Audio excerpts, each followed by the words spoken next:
کہ انہوں نے اس پلان کو فالو کیا اور یہ آرمی انسٹالیشن پہ چلے گئے؟ پلان کیا تھا مجھے تو ابھی تک پلان ہی نہیں پتا. ہم لوگ چیخ کر کہہ رہے تھے ہم پرامن ہیں, ہمارے اس جلاؤ گھیراؤ سے کوئی تعلق نہیں ہے. ایک لڑکی کو بالوں سے کھینچ کر آپ لے کر جائیں, گھسیٹتے ہوئے لے کر جائیں, اس پر بات نہیں ہونی چاہیے. اس پارٹی کے ساتھ ظلم ہوا ہے, اس کا نقصان پاکستان بھگت رہے. آپ کہتے ہیں کہ یہ آپ کو کارنر کرنے کے لیے پلان کیا گیا, تو کیا اس میں بینیفیشری کون ہے؟ میں آج آپ سے پوچھ رہی ہوں, میری بات سنیں, بینیفیشری کون ہے؟ میں ایسا کرتا ہوں, نہیں بتائیں نا, بینیفیشری کون ہے؟ میں آپ سے یہ ایگری کرتا ہوں کہ جو کچھ آپ کے ساتھ ہوا اس کے بعد نون لیگ کو الٹیمیٹلی اس کا فائدہ ہوا.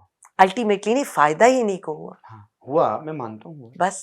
اچھا, اور پھر اس ویژول کو چلانے کی کیا وجہ تھی on the national television for the whole long? اگر آپ کہتی ہیں کہ پی ٹی آئی کو کارنر کرنے کے لیے یہ سب کچھ کیا گیا, تو کیا وہ تمام پی ٹی آئی کے لوگ جو شہریار آفریدی کی صورت میں, عالیہ حمزہ کی صورت میں, یاسمین راشد کی صورت میں, اعجاز چودھری کی صورت میں ملک کی مختلف آرمی کے انسٹالیشن پہ موجود تھے, کیا میں یہ کہہ سکتا ہوں کہ یہ سارے اس پلان کا حصہ تھے کہ انہوں نے اس پلان کو فالو کیا اور یہ آرمی انسٹالیشن پہ چلے گئے؟ پلان کیا تھا مجھے تو ابھی تک پلان ہی نہیں پتا. مجھ سے انہوں نے ایک دفعہ کیا, میں آپ کو بالکل پہلے دن میرا گھر ریڈ ہوا 10 مئی کی دوپہر کو, تو مجھے تو نہیں پتا تھا میرا گھر ریڈ ہو رہا ہے. میری بچیوں کے لیپ ٹاپس, فونز 10 مئی سے سب کے پاس ہیں. آپ لوکیشنز چیک کریں نا, آپ کے پاس ہمارے فونز ہیں, آپ ان کے اندر سب کچھ چیک کریں کہ کیا ہم کسی منصوبہ بندی کے لیے اکٹھے ہوئے تھے. آپ کے پاس ہیں. یہی تو بات ہم عدالتوں میں کرتے تھے کہ جب آپ مجھے یہ کہہ رہے ہیں کہ میں نے گجرانوالہ کے فلاں بندے سے زمان پارک میں فلاں جگہ یہ بات کی اور اسے یہ انسٹرکٹ کیا, تو آپ میری لوکیشن چیک کریں, کیا میں اس لوکیشن پر اس وقت موجود تھی؟ تو آپ کے پاس تو سب کچھ ہے نا. نہیں, اس بات پہ تو میں آپ سے ایگری کر رہا ہوں. نہیں, آپ وہ جو کہہ رہے ہیں, جو پلان اگر کوئی ہوتا تو بنا ہوتا نا. پلان تو یہ بنایا گیا کہ پی ٹی آئی کو اس طرح سے کریں گے, ایسے ویژولز ہوں گے جس سے عوام انسٹیگیٹ ہوگی اور اس پہ پی ٹی آئی کو کرش کیا جائے گا. اچھا, یہ بتائیے گا کہ اس وقت یاسمین راشد زیادتی ہے, عمر چیمہ زیادتی ہے. یاسمین راشد صاحبہ کا تو میں نے سنا تھا کینسر بھی تھا. دیکھیں, شاہ محمود قریشی صاحب وہ اپنی وائف کے آپریشن کے لیے کراچی میں تھے, 2 سال سے جیل میں ہیں. ڈاکٹر یاسمین صاحبہ ساری دنیا نے دیکھا ہے, ان کی گاڑی سے سب کو یہ کہا جا رہا تھا کہ ہم پرامن ہیں. ہم لوگ چیخ کر کہہ رہے تھے ہم پرامن ہیں, ہمارے اس جلاؤ گھیراؤ سے کوئی تعلق نہیں ہے, ہم کسی جلاؤ گھیراؤ کو ہم سپورٹ نہیں کرتے.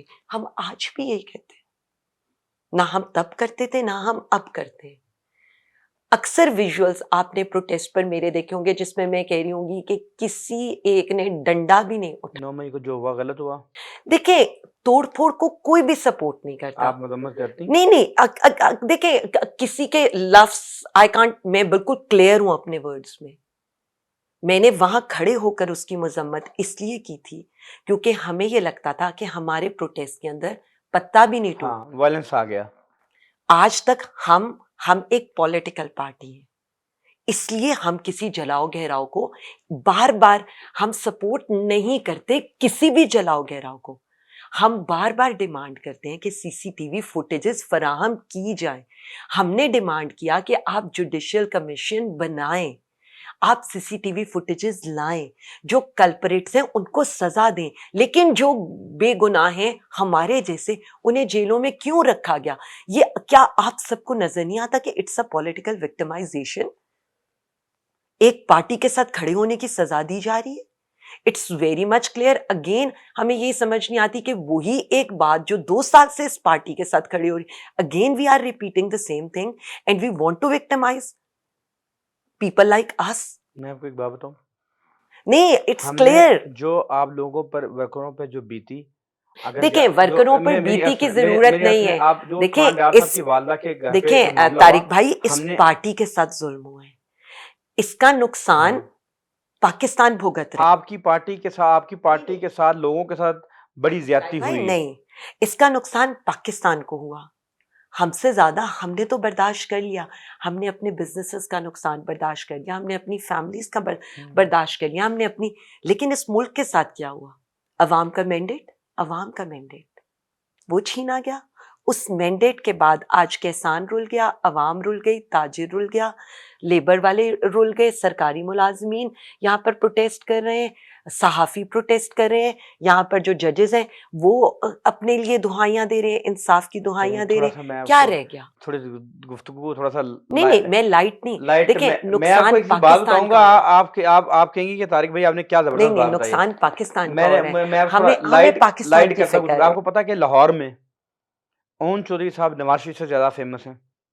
دیکھیں اب میں ان پرسنالٹیز پر تو بات نہیں کرنا چاہوں گی. نواز شریف صاحب سے زیادہ ووٹ لیے. دیکھیں میں ان پرسنالٹیز پر بات نہیں کرنا چاہوں گی, اور میں پرسنالٹیز پر آپ نے ہمیشہ دیکھا ہے, I never pin point the personalities, کبھی نہیں کیا.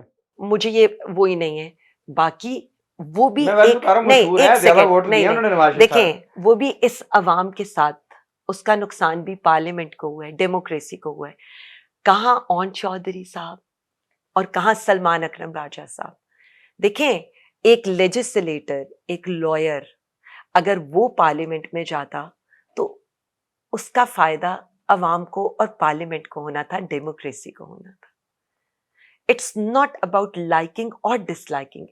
دیکھیں میری بات شروع ہوگی پاکستان سے اور پاکستان پر ختم ہوگی. بس میں آپ کی گفتگو سنتا ہوں نا, پہلے بھی جب سنتا تھا تو بڑی ڈیلیکیسی ہے, ایک بڑا رکھ رکھاؤ ہے, ایک ضبط ہے, جملوں کا ربط ہے. میں دیکھتا ہوں کہ آپ ایک اپنی لمٹ کراس نہیں کرتی. اس سارے ماحول میں جب آپ کچھ ایسی خواتین کو پی ٹی آئی کی دیکھتی ہیں کہ جو مجھے لگتا ہے کہ لمٹ کراس کرتی ہیں, جیسے سنم جاوید صاحبہ اگین آپ پرسنالٹیز کی بات نہیں, میں ویسی بات کر رہا ہوں, میں پرسنالٹی کی بات نہیں کر رہا. سنم جاوید صاحبہ کو میں دیکھتا ہوں کہ وہ مجھے لگتا ہے کہ شاید وہ لمٹ کراس کرتی ہیں. طیبہ راجہ صاحبہ کو میں نے دیکھا کہ غصے میں ہیں. آپ نے کبھی ان کو سمجھانے کی کوشش کی کہ یار ایزی ہو جاؤ؟ دیکھیں طارق بھائی نہیں, ایزی ہونا چاہیے. آپ کہتے ہیں, آپ میں کہیں کہ یار میں بھی تمہارے ساتھ جیلیں بھگت رہی ہوں, میرے پہ مقدمات بنے ہیں. مجھے دیکھو کہ میں کبھی بھی اپنے ضبط کا شرارہ نہیں بکھرنے دے رہی. اور میں آپ کو ایک بات بتاؤں, اگر آپ آج چیف آرگنائزر ہے نا پنجاب کی, اس پہ بہت بڑی بات یہ ہے کہ آپ ٹیسٹڈ کیس ہیں, کہ اس سارے ٹیسٹ پہ بھی نا آپ نے اپنا ضبط نہیں کھویا. آپ نے اپنے جو حواس ہیں نا ان کو قابو میں رکھا. اب مجھے کوئی دنیا کا بندہ یہ نہیں کہہ سکتا کہ عالیہ حمزہ جب گفتگو کرتی ہیں تو بھائی ہتھے سے اکھڑ جاتی ہیں, لمٹ کراس کر دیتی ہیں, بدتمیزی کرتی ہیں, چیختی ہیں, چلاتی ہیں. یہ جو چیز ہے, آپ کو لگتا ہے کہ آپ کو کہنا چاہیے تھا کہ یار تھوڑا ایزی ہو جائے, نہ کرو ایسے؟ کبھی آپ نے بات ہوئی ویسے؟ دیکھیں مجھے آپ ایک بات بتائیں, ایک لڑکی کو بالوں سے کھینچ کر آپ لے کر جائیں, گھسیٹتے ہوئے لے کر جائیں, اس پر بات نہیں ہونی چاہیے. سنم اس کے بچوں سے, اس کی بیٹی کا بازو ٹوٹ گیا, اس کے پیرنٹس نے اس کو نہیں بتایا. اس کا چھوٹا سا بچہ تھا 10 سال کا جو اپنی ماں کے بغیر نہیں رہتا تھا. دیکھیں لوگوں کے ساتھ بہت ظلم ہوئے. ہمیں یہاں لگتا ہے کہ توہین مریم نہیں ہونی چاہیے, لیکن دوسری طرف خواتین کے گریبان تک ہاتھ جاتا ہے, ان کے سروں سے چادریں کھینچی جاتی ہیں, بندے ان کو راتوں کو ان کے گھروں سے گھسیٹ کے لے کر آتے جاتے ہیں. یہاں پر زبان کی کاٹ زیادہ لوگوں کو لگتی ہے, کسی کے ساتھ جو رویے رکھے جاتے ہیں, کسی کو جو تکلیف دی جاتی ہے, اس کا مقابلہ تو نہیں ہو سکتا.